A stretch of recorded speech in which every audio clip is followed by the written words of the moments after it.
Thank you for joining us. On behalf of Lumu and Carahsoft, I would like to welcome you to today's webcast. K-12 is now considered critical infrastructure. How to defend accordingly. At this time, I would like to introduce our speakers for today. Jeffrey Wheat, CTO of Lumu, and Dr. Chase Cunningham, Field CISO of Lumu. Jeffrey and Chase, the floor is all yours. All right. So Lauren introduced us. I'm Jeff Wheat. I'm our CTO. I'm pleased to be joined by Chase Cunningham, who's our field CISO today. Today we want to talk to you about K-12 as now critical infrastructure and how to defend accordingly. So we have a number of different topics in that. Here's our agenda for the day. We're going to talk about K-12 being critical infrastructure, the how, what, why. We're going to talk about the K-12 threat landscape that we're seeing and what the adversary's kill chain on that is, as well as countering every stage of the kill chain. So first off, I'm going to let Chase jump in on this one. This is one of his favorite slides. Go ahead.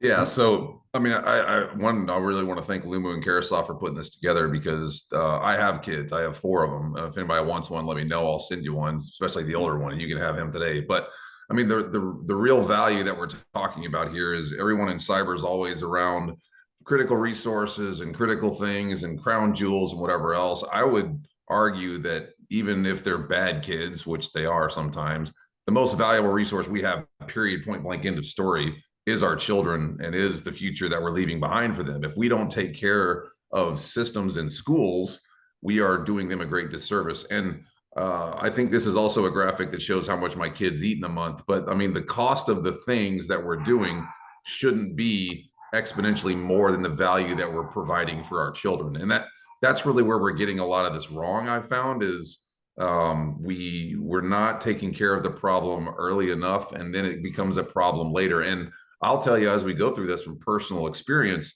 my kid's school got hit hard during COVID and a couple times after that. So I've lived through this stuff, and there's a whole lot of issues that we need to take care of. But just to sum it up, kids and critical infrastructure, to me, there is no more critical infrastructure than our kids in our schools. That's what I care about every day when I wake up, all day, every day. All right. So the CISA has defined it. I mean, so the net of this is, for any of those, Chase and I come from, the DoD worlds and critical infrastructure matters and stuff. So the point being is, the definition of critical infrastructure is anything that affects the country materially or economically. And to Chase's point, if we're leaving our kids behind, that's our country's future in terms of their education, as well as, our enemies play the long game, attacking our children and waiting for the end results well within their game plan. So that's part of the reason that we've been listed as a critical infrastructure with K-12. So what does that mean? I get the thing here that comes to mind is we're from the government, we're here to help, right? There's a reason why that phrase got created. There's good and bad with it. So Chase, talk to us a little bit about your view on what this means. Yeah, I mean, the fact that you've been tagged with the critical infrastructure tag now is something that everybody that listens to this needs to be very aware of, is that means that the days of organizations that aren't what you would consider legacy critical infrastructure, now you are critical infrastructure, schools, libraries, those types of things. The government is paying more attention. And to Jeff's point, the scariest term anyone's ever heard is I'm from the government and I'm here to help. You want to be aware of this stuff and you want to be proactive because they're watching. This means that you're seeing increased cybersecurity measures. I work right near Capitol Hill. I go up there probably 3 or 4 times a month to talk with those people and work on draft legislation, whatever. There is draft legislation coming to put additional measures in place for schools, for libraries, for universities. So be aware. That means there is a good thing of additional coordinated support and collaboration. It used to be, unless you were like a bank or a major specific vertical that we typically knew about, you couldn't get real collaboration with ISACs and those types of orgs. You can now. They're actively engaged and they want to talk to you. CISA, like they just showed on that last slide there, they want to talk to you, but you need to know how to talk to them and what value you're going to get from that. And then on these other couple of pieces, increased funding and resources. Biden has already talked about this. They're literally campaigning on it right now. You're going to get more money for doing things in cyber around when the elections occur and those types of things, which is good. Everybody knows that it's not news to anyone that schools are typically underfunded and they don't have the resources they need. However, if you do this correctly, it shouldn't cost you a whole lot more money, which is where I had that slide before of the baby and the dollars. If you do it correctly, you're getting real value from the tools. And then lastly, risk management and preparedness. Notice it doesn't say reactiveness, it says preparedness. So just like we do in schools where you have active shooter drills, where you have tornado drills and those types of things, expect that you're going to be required to be able to tell the government and tell people that fund your system with taxes what you're doing to be prepared. If you're not able to do that, you will be in a bad place. I would not want to be in a school board or in a leadership position at a school next year when people are asking the questions about, well, what are we doing about cyber, and not have a good answer. It won't look good for you. So these things are happening. It's good that this is happening, I would suggest, because we need this to happen, but you've got to be on it. You need to be motivated and you need to be moving forward. Otherwise, you're putting yourself, your school, and the organization in a bad place. And to that point, I mean, we have a saying where Chase and I come from, will it pass the Washington Post test? If your school gets hit and that comes out in the local paper, how's the court of public opinion gonna choose to, view you, right? Did you do the best you could with the things you're doing? Everyone gets hacked, right? Stuff happens. But if you just threw your hands up and said, I'm just going to do nothing, that's not going to bode well. So obviously, what's the K-12 threatscape? We've seen the high profile ones, the LAs, the Minnesota, now the Nevada ones particularly scary because they brought the parents into that, and the lawsuits outpaced the actual ransomware nodes. So what you don't see in the papers is the number of small schools that are getting hit. It's not just large schools. It's not that, I'm not LA, I don't have to worry about it. Parsons, Kansas has to worry about it, where I'm from. So that's the main point there. So yeah, I mean, we got hit out here at Prince William County, Virginia, where, I mean, there's Prince William County, and then there's Fauquier County. People would typically consider us to be rural Virginia, but kind of like you are out there in Kansas, where the state tree is a telephone pole. Like, I mean, the reality of this is that they're looking for the low-hanging fruit. And as those other organizations, LA, DC, New York, whatever, when they get harder, those adversaries are going to look for interconnected systems. They're going to follow through the network, and they're going to look for those ones that haven't caught up yet. So just because you're not a major school district or you're not a major university doesn't mean you're safe just because you're not the big ones. It literally showed up on the Washington Post too with your school. So to prove my point. All right, so let's talk about why schools are being targeted. Chase, walk us through some of those. Yeah, so and I'll talk a little bit about just some personal perspective on this, because it did happen to us. So vast vulnerable networks, school systems have, if you've ever looked for like a cobbled together architecture infrastructure, schools are it, because schools were dragging along for a long time, and then they kind of got internet, and internet became something that was really valuable for the future, and we're seeing more growth there now. So these things just keep getting bolted together. Like, it is a Frankenstein system of any Frankenstein system I've ever seen, and they continue to get bigger. And now you have school choice, you have people doing school from home, you have interconnected systems from third parties and providers. Like, it is very big and very dark and very disjointed, and there's a lot of moving parts there. Greater investment means that people are going to be more interested. The more that we get technology wise, like my kids' schools, every time I go there, there's some new IoT, OT device that's tied in, that's doing God knows what. The more that we have there, the bigger it gets. Additionally, think about the fact that most of our students now, I would say most, all of them I can think of, have been issued laptops, been issued Dells or Chromebooks or whatever. They're all on that network, and they're getting new accesses and new resources all the time too. Limited staff and budget. This is not news to anybody. Schools, unfortunately, criminally in most instances, are the most underfunded thing in all the organizations, which is not cool. The vendors, to be perfectly frank, most vendors aren't concerned with taking care of school districts, especially small schools, small universities, whatever. They want those big whales. They want the enterprises, because that's an infinite pot of money, and they can rinse and repeat, and they'll live there. It's rare that you find a vendor that's willing to actually do outreach towards a school district or a small organization. So Lumu's doing good stuff there. And then that last one, student data is more valuable for identity theft. This is the gold mine for all the hacker script kiddie weirdos living in their mom's basement in Russia and whatever else, because if they can get a kid that's 12 and get a social security number, they've got 6 years before that person is ever going to figure out that they've actually been pwned. And that is a great amount of time for them to grow. We have seen it here in my own school district, where my son's friends have been turning 18 to go apply for college loans. And they go, well, you've already had a car for 2 years. They're going, no, I never have. It's because somebody's living off the land there. And you've also got to tie in the value or the risk that you're assigning there based on you're liable, PCI, HIPAA, HITRUST, all those other things are applicable in this context too. So unfortunately, schools and universities are like this perfect storm of problem if we don't get ahead of it now. And the only thing I'd add there is on that, when you think of the new technologies you're getting, you see all these vulnerabilities that are being released, right? So there's just more you've got to track on that. But the Russian business networks are taking those vulnerability announcements and reverse engineering them to pre-put the back doors in.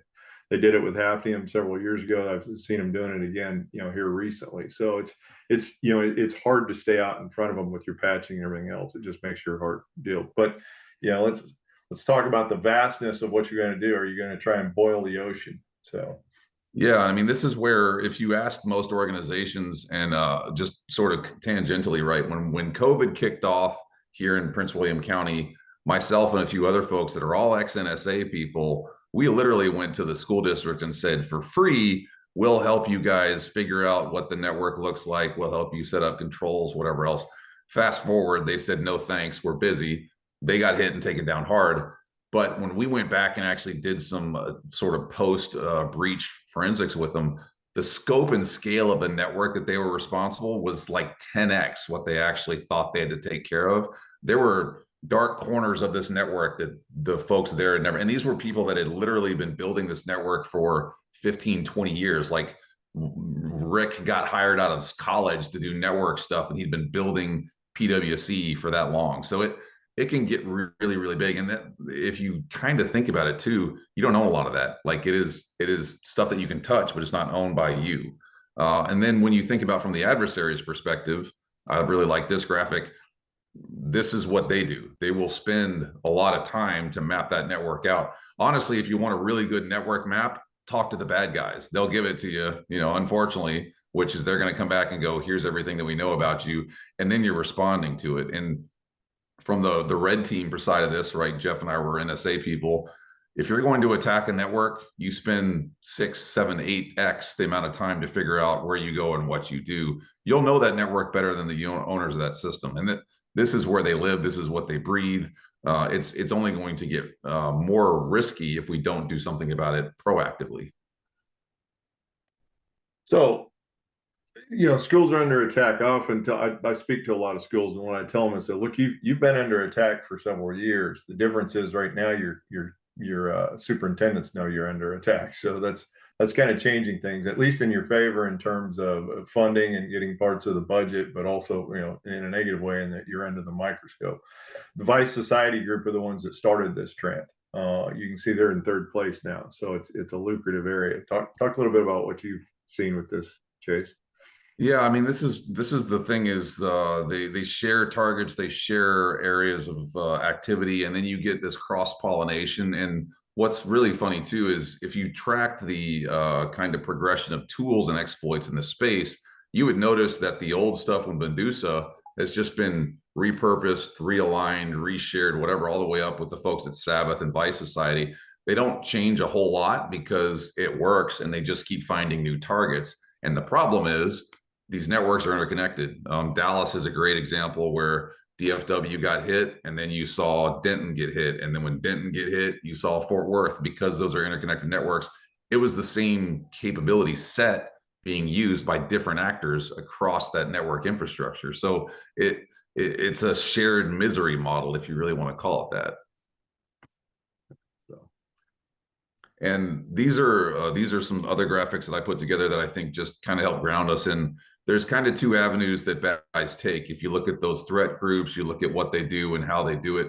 It's only two ways you do this. Number one is either you build it yourself, which is very hard to do, requires a lot of work, requires a lot of research, efforts, those types of things. Those are the one-offs. Those are the nation states. Those are the very sort of initial compromise types of activities. In reality, the majority of what goes on, and this is why you see that with that graph that Jeff shared, most of folks either buy it off the shelf or they share it and then they repurpose it. And I mean, it's like the Walmart of cyber that's out there. If you know where to go and what to get these things, it's not very difficult to put it together. We have commoditized exploitation, and because it has become commoditized, the problem space grows larger. And what's the last thing to say here too is that these tools continue to grow in proliferation. Even the stuff that is new will be used again and will be leveraged in a whole bunch of different exploits quickly over time. AI and these other sorts of LLMs that we're tying in, they only throw gas on this fire. You literally can go into GPTs right now and ask it to come up with a theoretical exploit for an application, and it'll give you the code. So this little graphic here, really, it should be like one dude in front of this giant volume of all these things that could possibly go wrong. Yeah, and that's an interesting point. I get asked a lot, what's AI going to do to this space? And so, well, it takes the human for the creativity. So I don't think you're going to see more advanced hits. You're just going to see less advanced people using advanced techniques because it's available out there within that. So that's it's very, I mean, very similar to that goes to the breadth and width of what we're seeing in schools and everywhere else, because everyone's playing. So when schools are under attack, we talked about the amount of technology you're bringing on. Well, an obvious next, I guess, issue that creates is the length of downtime, because now you've got more systems to bring up and they're critical to your infrastructure. So talk a little bit about, I know you already, talked a little bit about your own personal experience there locally, but, give us some insights on how long that took and, ones for sure. Yeah, so I just talking to other folks that are in the same kind of group. I mean, typically they've been down for anywhere, I would say on average, it's usually about a month. In our case here at home, it was about 3 weeks. And if you've ever had kids at home with nothing to do when they're supposed to be at school for 3 weeks, it's absolute misery. So you want them to go back to school. I mean, schools are not a business, right? And well, at least they're not supposed to be. They're not like generating dollars and cents because there are people there. But the downtime is significant because of a whole lot of other factors. You want your kids to be learning. Like, I pay taxes in Virginia. I pay a lot of taxes. By God, my kids better be in there and be learning something, because otherwise it's just a waste of everybody's time and resources. And the follow-on to this gets worse too, because you'll see cascading effects. You'll see organizations that were down for 3 weeks or a month, and then they try and get back, and then they get to a sort of state of working, and then they have to go back and dial back. So most of the time when you see a recovery, add 2 or 3x to the recovery, because just because they come back online and can get operational, especially in a school district or a university, there will be follow-on outages, there will be follow-on configurations. It is a very bad place to be reacting instead of having fixed the problem to begin with. And it comes on the heels of COVID too, which no parent has any tolerance for it anymore. And so you imagine taking 3 months out of a math program. We got another generation that's going to be challenged in math as they get up into the upper levels. So complexity and risk. Let's talk about the increased risk. I mean, we kind of covered this a lot. The attack surfaces are up, but as your IT services dollars go up, you think of your security budget as a percentage of that, right? Well, it's not keeping up. I mean, if you're 10% of the IT budget and the IT budget just doubled, only having 20% security to cover twice as many, attack surfaces is going to be an issue, right?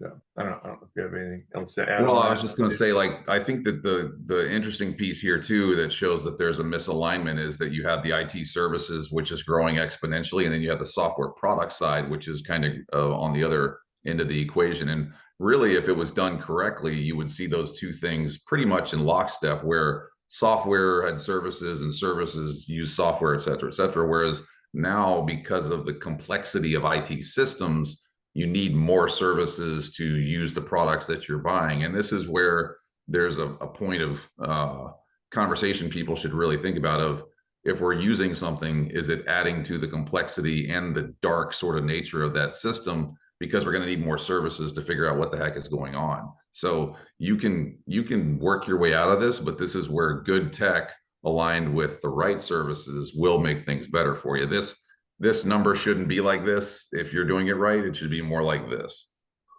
And that plays into the supply chain issues. The bad guys are smart enough; they hit the supply chain. It's one to many, right? Instead of having to onesies twosies with school, if they can hit the supply chain from vendors who support those schools, then they can hit multiple schools, and you're seeing it in the security space as well. So the ground truth here is that both Chase and I have a lot of background on the operations side. That one thing was always true is all attacks always came over the network, and they had to come from somewhere. So the good news is all parts of the kill chain are within that network. So let's talk about some ways that we can strategies to maximize our security stack against the cyber kill chain. Anything to add on the network side of it?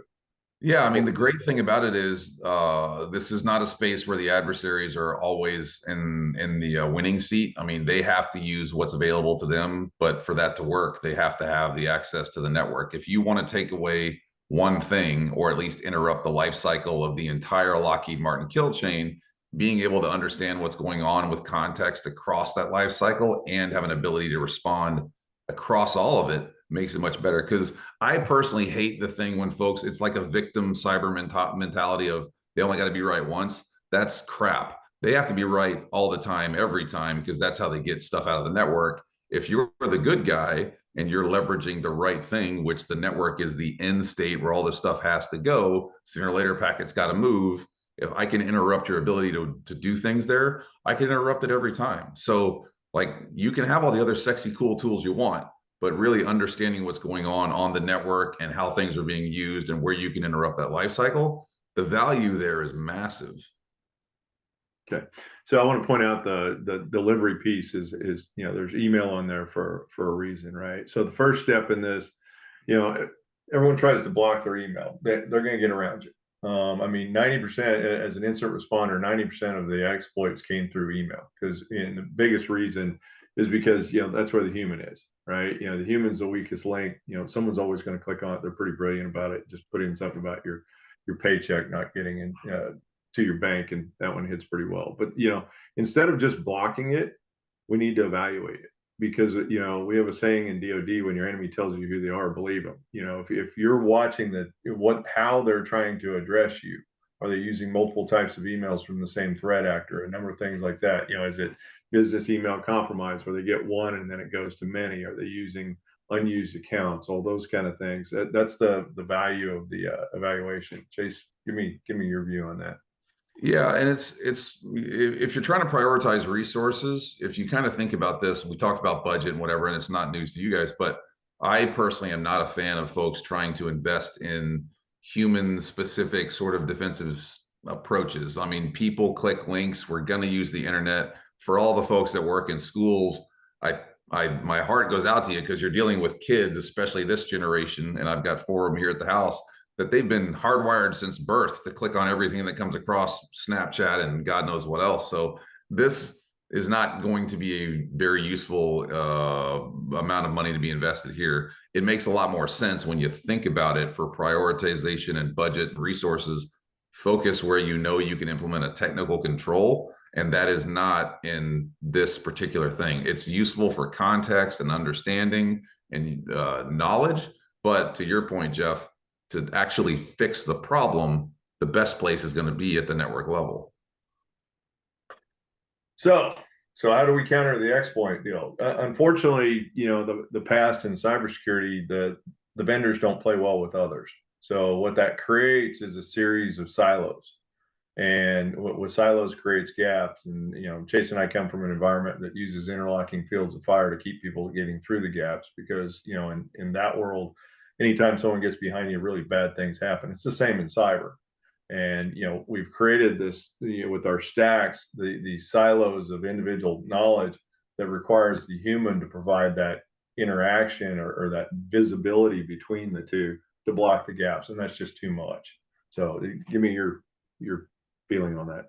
I mean, Jason? it's really interesting to me because if you look at the vendors in the space, they're built to do things, which is fine. But the funny thing is, most of them have, all of them, to my knowledge, have APIs that can give you really valuable capabilities. But no vendor, other than Lumu, wants to basically say, like, let's take all that API information and make it available and use it correctly across the entirety of the life cycle. So this is where you do operationalize that stuff. You're going to have email security and firewalls and endpoints and network stuff, but you need to make it interoperable and you need to get the telemetry off of it so that you can provide context and fix the problem. You do that by integrating and leveraging that stuff. And this is also where, if you just totally take away the security side, if you do this correctly with good solutions, you can see which things aren't providing you value. And guess what? Things that don't provide you value, what do? You get rid of them. And that optimizes budget. So even if you said there's not a security thing here, there's an IT optimization stuff if done correctly. Yeah, and at one point, as an instant responder, everyone I responded to had a firewall, and most of them had EDRs. Now that doesn't mean you get rid of those. It's like, you don't stop locking the front door just because they start going in through the window. You still got to do it because the bad guys are going to take the easiest route. They're water. They're going to find it easiest level. So you still have to do it, but it's that layered defense. So a lot of times I ask people, I said, how can you tell if something got past your firewall? Well, this is how. You need that network visibility at the center that's seeing everything that are working with those individual systems and stitching that together into a single view. So go ahead, Chase. Well, and it's also valuable here if you're a person that's into zero trust and these types of strategic approaches. If you accept that you probably already have some type of compromise in your system, which probably all of us do in some way, shape, or form, how would you ferret that out? Well, if you haven't found out about it today and you don't change anything, the odds are you won't find out about it. So being able to do this stuff and always operating where you have visibility and context at that layer of things that has to happen, which is the network, you will see things that you didn't know. So that's really valuable. But the other piece too is you're going to get a lot of telemetry off of all these systems, and you want to establish what normal looks like so that you can know what an anomaly is. That is a really intricate process to happen. And if you can't do it in an automated fashion, it will never work. Like, you can't do this stuff at scale with an intern and a spreadsheet and think you're going to operate at the level you need to. Right. So next, the network. Look, the ground truth is the cyber criminals have to use the network. So that's the crown jewel of where to determine what's going on. That's your choke point. That's where people like Chase and I go in. We in DoD space, you're trying to get the enemy into a small area so you can find, fix, and finish them. Right? It's the same in cyber, and that's what we're doing with the network, using that as a checkpoint, looking at your DNS data for any domain-based location. Remember, I said it's always got to come from somewhere, right? But not all things are via DNS. Some come through IP. Think about the supply chain leaving a port open, port 22 for remote control. That's another 10% I saw with the instant response.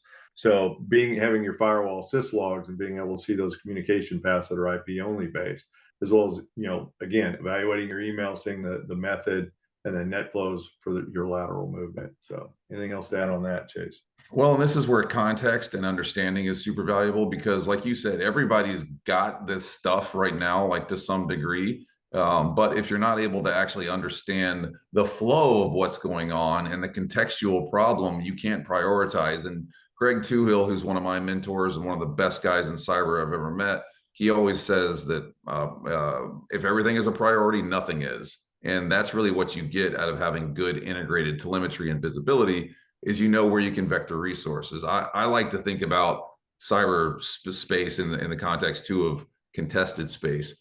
You don't fix everything all the time because that's kind of impossible. But what you do is you vector resources to where the risk and where the fallout is the worst. If you're not getting that sort of integrated approach and the contextual understanding, how would you possibly do that? I can't fix an issue if I only look at one piece of the puzzle in totality. Might fix one piece of the puzzle, but like Jeff said, there's other avenues that you can leverage as an exploiter to go off and do other things. And then finally, I mean, we've talked about this in terms of how you're going to do this, and the way automation is the key, right? We're past the point, the bad guys are using AI and automation. So we have to too. You have to fight. You don't fight guns with knives. You don't fight nuclear with guns. It's like it's an arms race and you've got to stay up with it. So you have to employ a 24/7 analyst, right? In most cases, that might be an MDR SOC, but those are getting expensive. But there's advances within the automation space that's affordable to you out there. Loom is one of them, right? So you got to start looking at how you can use these technologies to help you detect the anomalies, get threat intelligence, know who you're dealing with, what you're fighting against. That also helps with that prioritization that Chase mentioned. So anything else, Chase? Well, I mean, another big one here really is detecting false positives. If you're under the, under the realization that you have an issue with budget and those types of resources, like you've got to be very specific with what you're doing, and you want to really make sure they're doing things that are of value. You don't want to be chasing crappy results, and you don't want to be chasing false positives. But if you're not able to establish what good is and figure out what a real anomaly is and prioritize, you're never going to do that. So being able to do that and integrate things like threat intelligence are super, super valuable. And there's this argument that goes on about people saying, oh, we have a lack of human capital in cyber blah. I would say that that's wrong. I think typically what we have is we have the wrong use of technology with humans to actually solve the problems. I'll guarantee you, if you leverage technology correctly with the right solutions and the right providers, one human being can operate at the scale of 10 or 15. That's what this stuff is supposed to be for, and that's where you actually get real value out of it. Yeah. All right, so here's the strategy. Here's your cyber stack. We keep talking about the Washington Post test. I guarantee if you're going through these stages and doing what you can do, that's your best. That's your best defense about getting hacked in the first place. But it also protects you from the school of public opinion, right? I empathize it's not a fair fight with the schools. There's nation state actors involved. But doing this, it does kind of go back to the bear story. You don't have to outrun the bear. You just have to outrun, the small school next to you that didn't pay attention. I mean, it's just kind of the way it works. It's sad, but anything to add on that? Yeah, well, I mean, the win is what everybody's after, and it's not a problem until there is the exfiltration.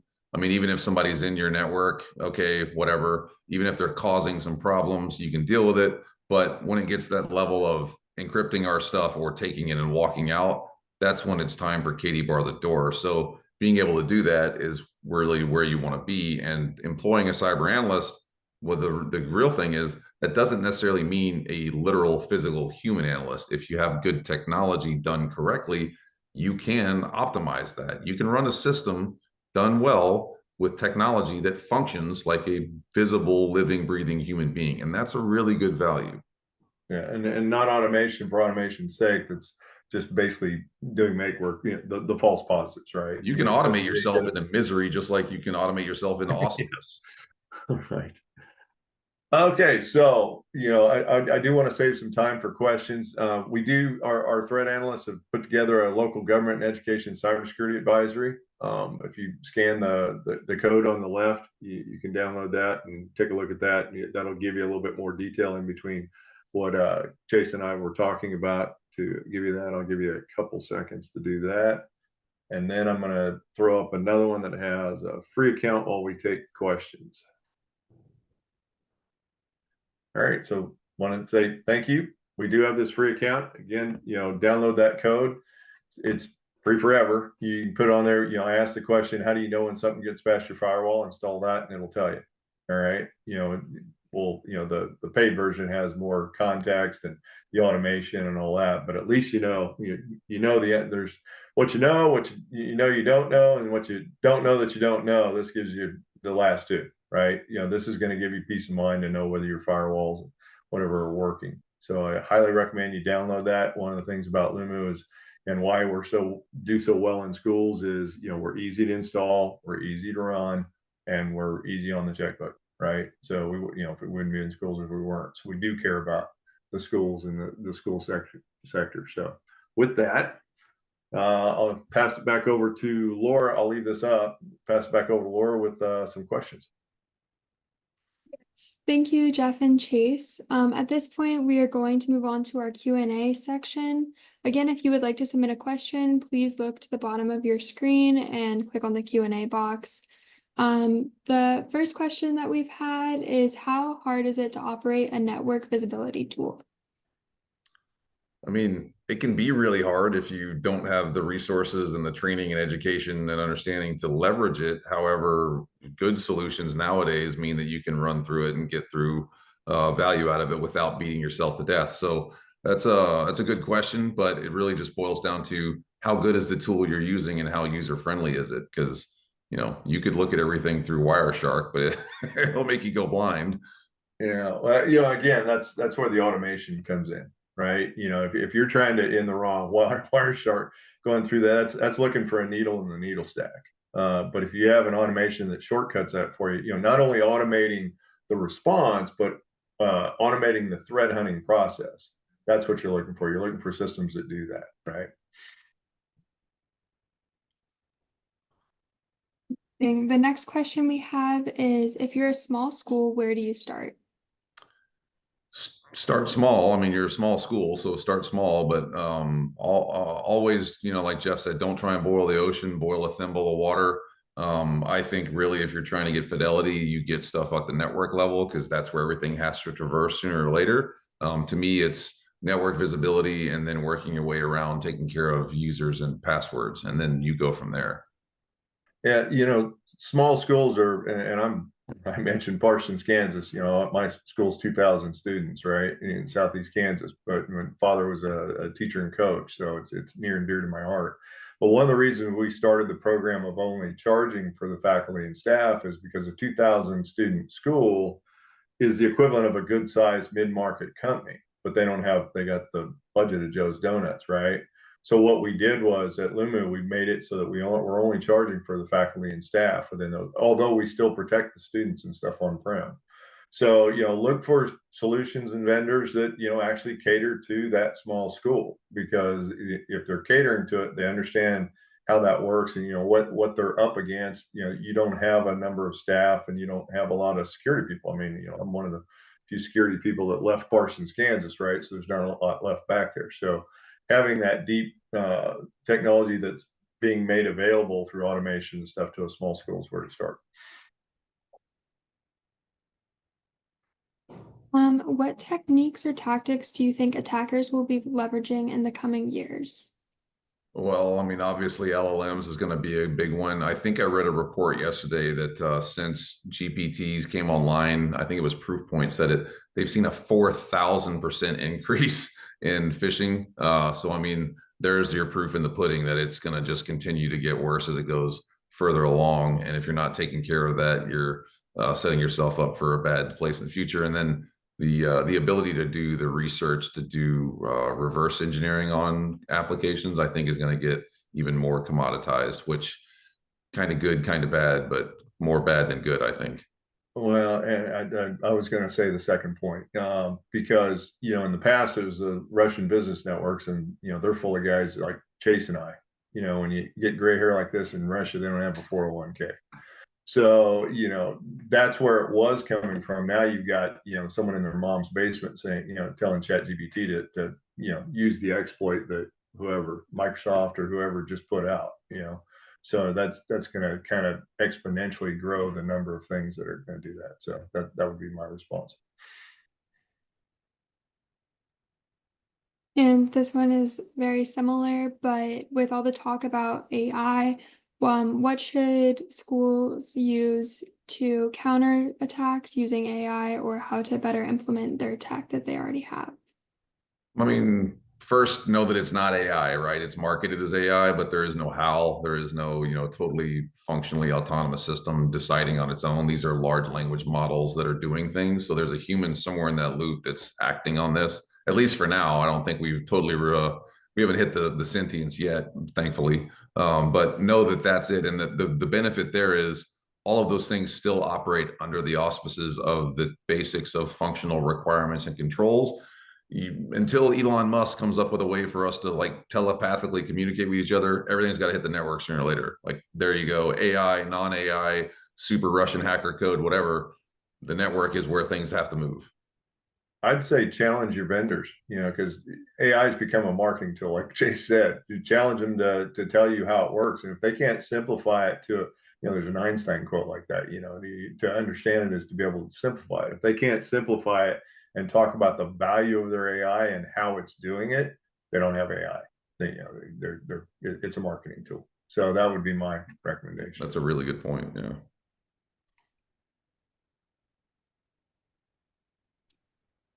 Would you discuss the question of cost? One of the attendees has asked about the cost issues and how do you think they can handle that with zero trust platforms? Go ahead, Jason. Or you want I me to jump? mean, I well, can't. yeah, from the perspective of like Luma's got their own pricing stuff, but really what I always look at when I do like ZT workshops with folks is trying to figure out, I talked about earlier, like what we're using, but we're not getting real value from. And I have yet to do something with an org where we haven't found usually one or two tools that are kind of dipping their toes in the same pool. So that's what I think you can get if you do that, if you change that approach and say, let's understand the totality of what's going on. Let's see where things are giving us value and not, and then move forward. And from the the CISO side of this, it's always great to be able to go back into the board or the leadership and say, we're going to realign and free up some budget instead of, can I please have some more money? Yeah, and look, we're transparent at Luma. You can go to our webpage and see our pricing. Just take your number of faculty and staff, and that's what it's going to be, right? So, so we're out there up front with it. The other thing is we have a lot of companies and customers that are replacing their MDR SOC services with Luma because we can do it better and for a fraction of the cost. And then they take that cost savings and do exactly what Chase said, is they go and start to implement all those other things that you're being pushed, through the controls at the state. We talked about the government here to help. They're pushing NIST 181 or CSF are the two I'm seeing pushed at schools to start to tick more of those boxes, right? So being able to do it more efficiently is important, and that's where Luma comes in. Could you also discuss the tools that Lumo can integrate with? Name them. It's we've got over 100 of them. That we probably got a bunch you haven't heard of. Fortinet is very strong in the education sector. We're integrated with Fortinet fully. Palo Alto, I'm seeing at the bigger schools. Cisco, obviously, if you've heard of them, we're integrated with them both firewall and EDR, as well as operational security if you happen to be a bigger school. Smaller schools aren't dealing with SIMs and stuff like that, but we integrate with that as well. One of our big ones that we integrate with is Microsoft Defender, and that one's huge because it's one of our better integrations. It's EDR, and there's much more actions that can be taken on that. But we do that via the APIs and stuff, so it's a very sexy, easy setup out of the box. When we demo it to you, we show you our integrations on the platform. And what do you think are the core tools that a school should have in place? I mean, at a minimum, I think you should have really good network visibility and response capability. You should have context and understanding. I think you should have a really solid IAM program. Personally, I think you should definitely have MFA wherever you can. And the only other one I would throw in there is you should honestly be rolling out browser isolation to all your users as well, because trying to train kids not to click on stuff, it ain't gonna work. And when they do, there's Luma. I must say Luma, but that's that network visibility that Chase talked. I mean, obviously you still have to have a firewall and endpoint. Chase mentioned MFA. That kind of comes into the that's where you're not going to pass the Washington Post test if you haven't done. That's really, that comes right out after an incident response. It's one of the first things people add, right? So be responsive to that. Figure out how to do it. You need to do it. You need to identify your crown jewels too. Identify your crown jewels, because sometimes in school environments you can't put an EDR on everything, but you can put it on the bigger things that matter. And if there are no more questions, I am going to go ahead and share my screen. Thank you again, Jeff and Chase, for your participation. I want to thank all of our participants for joining us today. We hope that you found this webcast informative and helpful to you and your organization.